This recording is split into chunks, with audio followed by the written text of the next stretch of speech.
Very good morning to all of you. Good morning. Good morning. So as they say in Nepal, namaste. Before I get started, let me use this opportunity to recognize in the room one of the biggest champions of the fund, the COP29 president. We'll ask you to give a big round of applause who was in there. He has demonstrated not only support but a commitment. I made sure the fund and what the fund does was at the center of COP29, and I want to start by recognizing his presence in the room, but also all the distinguished guests that are present here today. This is also an opportunity for me to thank the government of Nepal. This is my first time in this beautiful country, and we're extremely delighted by the warm welcome we received since I arrived 3 days ago. And I want to acknowledge that warm welcome in a land of generosity, but also in a land of warmness. What I want to do in this keynote speech is to share with you 4 key messages. And one is to acknowledge together the problems that we face when it comes to climate crisis. What is that we're doing as a fund, but also collectively what we can do to be part of the solution. And like in any panel, I always like to be provocative with some food for thought, which I hope the panel members will take on and hopefully give us some insight how do we address those challenges. And like in any conversation, it's important to make a commitment. And I also want to make a commitment on behalf of the fund and what we can do, again, to sustain the efforts that have been done so far. With regard to the problems, if there's any doubt that we are faced with the climate crisis, I think the videos that we watched at the beginning of the session is indeed a reminder of the impact that we have on the flood, particularly in this part of the world, which has tremendous consequences on the lives of many people in this part of the world. But the same problems also happen in the Caribbean, in Africa, in other parts of the world, where the tropical cyclone, the flood, and all the disasters that we've seen here happen in other parts of the world are such what they have in common. There's a human face to climate crisis. These are the lives of people who are affected. These are the communities who are actually affected in a day-to-day life and livelihood. But there's also the infrastructure that need to be rebuilt, and particularly in countries that are struggling to meet the needs in other areas that are equally important. So you can imagine this crisis is an additional burden to most of the countries that are actually faced with this climate crisis.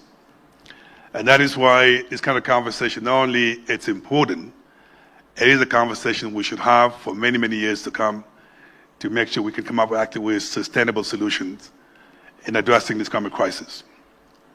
Now, the solution is a combination of actions. What we do as a fund is part of it, but it's a bigger picture. I think number one, our fund has seen the day because of global solidarity. And I've seen some of the members here in the audience, my good friend Rajit, who has been part of the civil society over decades. They've been making the case that the countries are going to be less if climate changes. Unfortunately, happen to be affected by climate change, so therefore we need to come up with the fund that's entirely dedicated in addressing the challenges of climate change, in this case, the crisis that I talked about earlier.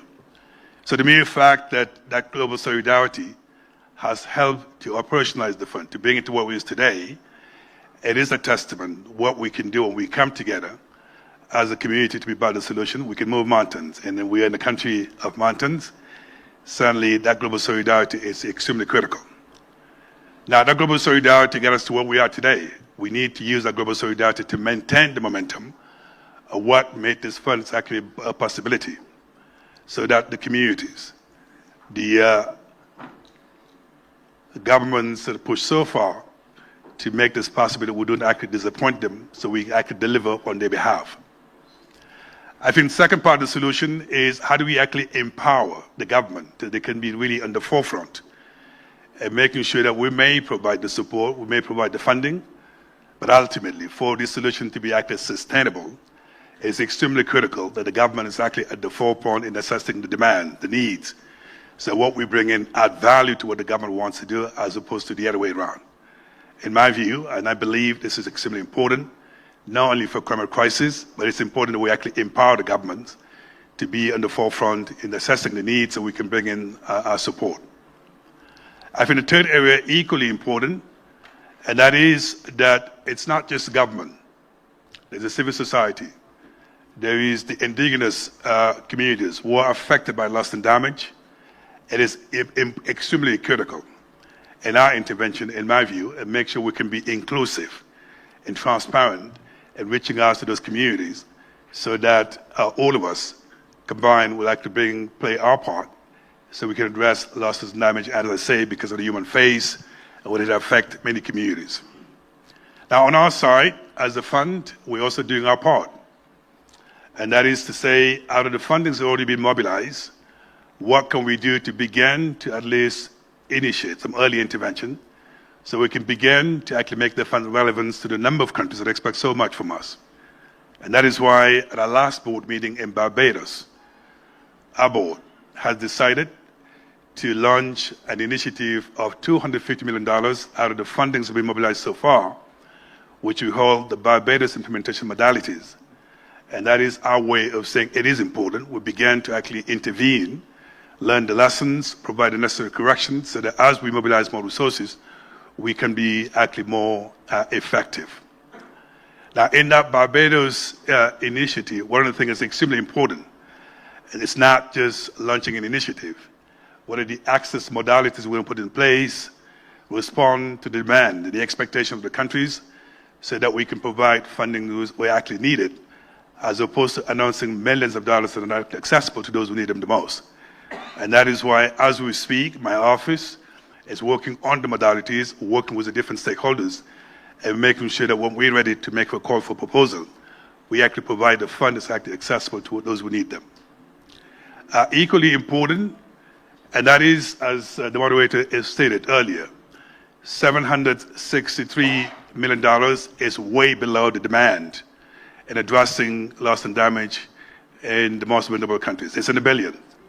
So as we actually initiate early intervention, we need to think about the bigger picture. And that bigger picture is the long-term resources, is intervention that can be effective, impactful for the countries, so we don't actually disappoint them. Now, food for thought, there are four things I believe that the panel will have to discuss, and I look forward to hearing their views. It's number one, innovation. Today, if you look at the global landscape in terms of fundraising, in terms of mobilizing resources, it is an understatement to recognize it's going to be extremely challenging to mobilize resources business as usual. And that is why it's important, not only for the fund, but also for loss and damage, we begin to actually innovate the way we raise funding, going to philanthropy, private sector, all the players that could be part of the solutions. So that way we can continue at least to provide the resources needed in response to the demand. I think second, equally important, we need to build the kind of partnership whereby even if the government is not going to drive a seat, are we providing the right partnerships so at least the government get the support that they need in terms of capacity building and so on. Last but equally important, and that is, I hope in your discussions, to think about that not one fund alone can actually provide all the solutions. So in the name of complementarity and coordination, how do we actually coordinate with other funds so we avoid duplication of efforts as we intervene with the countries? My last message is our commitment to continue engaging with all of you to make sure we get it right. We cannot fail the millions of people in European countries that expect so much from this fund. And as they say in Nepal, let's just make sure in the spirit of Nepal, no one is left behind, particularly the community in the mountains, who they expect so much from us. We're ready to play our part, and I hope you can play our part so we can support the most vulnerable countries across the developing world. Thank you very much.